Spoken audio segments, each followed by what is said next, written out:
thought of that chord at the end. I didn't invent it, but I just thought, hey, that will sound cool. Today, this is something different. It's been a while since I've done a more conceptual video. There'll be no tabs with this or anything like that. I don't think so. I just wanted to make something. So I've just finished recording the Race with the Devil second solo, which I think is the best rockabilly solo of all time, personally. It's my favorite because it really skirts the line between jazz and rockabilly. So it just, to me, it's perfect, and yet it still sounds awesome going along with a racing hot rod theme, you know. I mean, how Cliff Gallup did that, I don't know. Just so impressed. One of the reasons I own this guitar, like Cliff Gallup's just Cliff Gallup. But today, what I want to talk about and what I want to kind of address is the chromaticism inside that solo. It really lends itself, it really borrows a lot from bebop. So it's no mystery or no secret that Cliff Gallup was a really big fan of Charlie Christian, as were pretty much all of, you know, the well-known guitar players. You know, Chet Atkins was obviously a big fan of Charlie Christian, all of those guys. So what I want to do today is show you guys essentially what's going on with bebop and how we can take a bebop concept and bring it into rockabilly. And I'm going to try and make it as simple as possible. It probably sounds really daunting when I put it like that, but I'm going to try and make it simple and fun. So if that sounds scary, just have a go. So the first thing that we're going to do, we're going to take a major scale, and we're not going to worry about the names of the notes because that will definitely scare people being in B flat. But I feel like B flat is the swingiest bopping key. I don't know why, but it just is. Probably because a lot of the bebop stuff was done on B flat instruments. So we're playing in B flat, which is their C. I know. But what I want you to do right now is to play a major scale. Okay, so we're going to just play a major scale like this.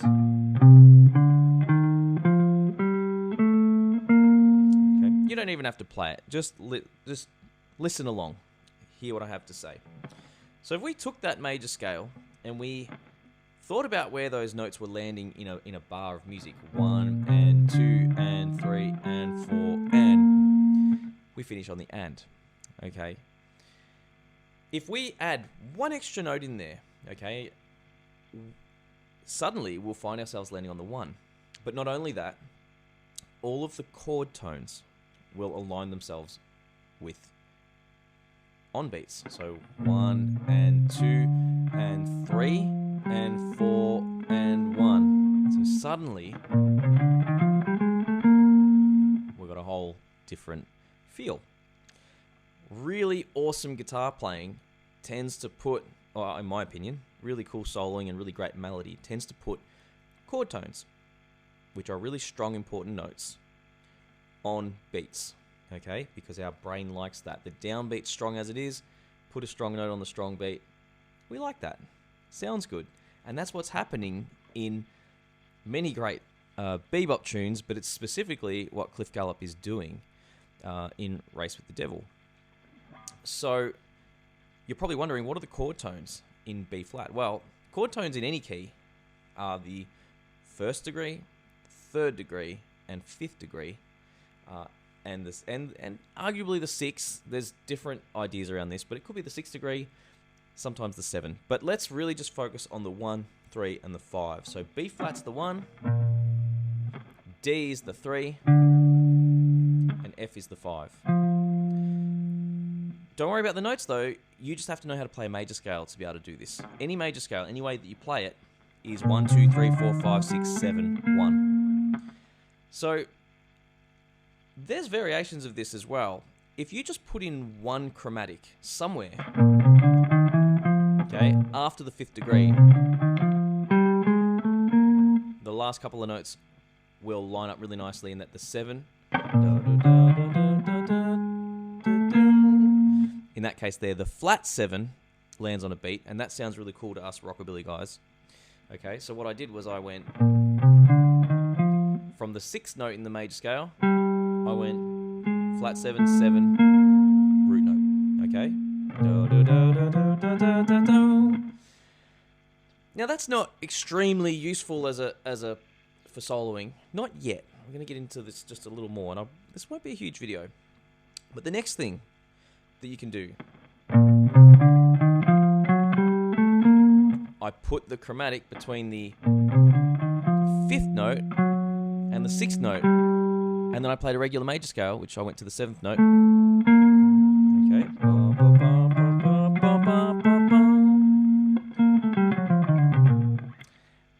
When you listen to a lot of the early hillbilly players that had been listening to a lot of jazz, you hear that stuff really fast. And it sounds amazing. You don't know what they're doing or why it sounds so melodic or cool. But a lot of it's that. It's very smartly practiced chromaticism. And stuff that would have been woodshedded, and then it comes out.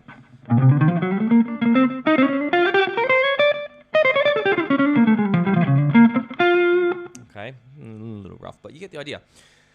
So, once you start to get that concept of putting important notes on beats, okay, by practicing scales like the bebop scale, it kind of gets that idea in our ear. And once it's in our ear, we can start sort of composing our ideas to fit that. So if I played a lick in B flat, it doesn't have to be a linear scale with, you know, a note thrown in there. It's more about going, what are the key notes? B flat, D, F. All right, so all right, so I'm starting to get this idea of those notes being on beats. It is a fairly advanced concept, don't get me wrong, but even if you're don't feel you're at this level, at least listening to this and having this conversation, when you go and learn solos, whether it be from my transcriptions or someone else's or whatever, or whether you do it by ear, you'll be on the lookout for these things. Chromatic passing notes, landing us on important notes is really the point, I think. Because I tell you, there's not a ton of bebop soloing that you'll see that uses that scale directly. And for a long time, I found that really confusing. But I eventually tweaked to the fact that it's really about tuning your ears into putting chord tones on beats, whether it's the 1, the 2, the 3, or the 4. Okay? So if you can do that, if you can practice a major scale and feel like, oh, it just doesn't finish by the end of the bar. It finishes by the end of the bar a little early. We throw in that one note after the 5th degree, which is there. So we either go, okay. I did a variation of that then. No, wait. There it is. I had to think about it. I usually use the 6th degree, so yeah, that's the sort of thing that I like to do. I'm having to think about this now because I'm doing something a little different that I should also practice, apparently. So, you know, you can do it in a lower octave where you insert a chromatic note that aligns the last half of the scale. Do it an octave up. There's the 6th degree. Raised 6 or flat 7. Natural 7. 1. Or 5th, sharp 5th, 6, 7, 1. Okay, and again, it's not about playing licks strictly like that, but if you're you're writing a lick in B flat. So that's an offbeat, 1 and 2 and, but that's the D. Let's get that on a beat. There we go. Feels better. It just, you know, those licks that just feel right? That's kind of what's going on there. So I hope you enjoyed this concept. If you're a Patreon member and you would like a little bit more on it, or even if you're not, put it in the comments. If you'd like a bit more on this topic, or you'd like some specific exercises, the one that I would give you is really just practicing the 2 scales, the scales that I've shown you in the 2 formats, you know, which there were 2 variations of each. The other thing you can do is take your arpeggios, okay, take a B flat major triad, and practice playing into those notes. So we're off the beat now. So what I want to do, try and find a way to land it on the beat. Even if you surround the note, you know, which is called enclosures. That's a whole nother thing as well. So it's probably getting a little complex now. I think I've said what I've wanted to say about chromaticism, about landing on chord tones. I've sort of shown you some exercises loosely on practicing your bebop scales, essentially is what they are. Give it a go. See how it impacts your soloing. It does take time. See how it impacts the way you write ideas. Also takes time, but that's probably something you can work on straight away once you got the concept. I hope you've enjoyed this video. See you guys in the next one, and stay tuned for Cliff Gallup, the Race with the Devil second solo. Okay, that's I've recorded it. Tab's done. It'll be out very soon. See you guys later.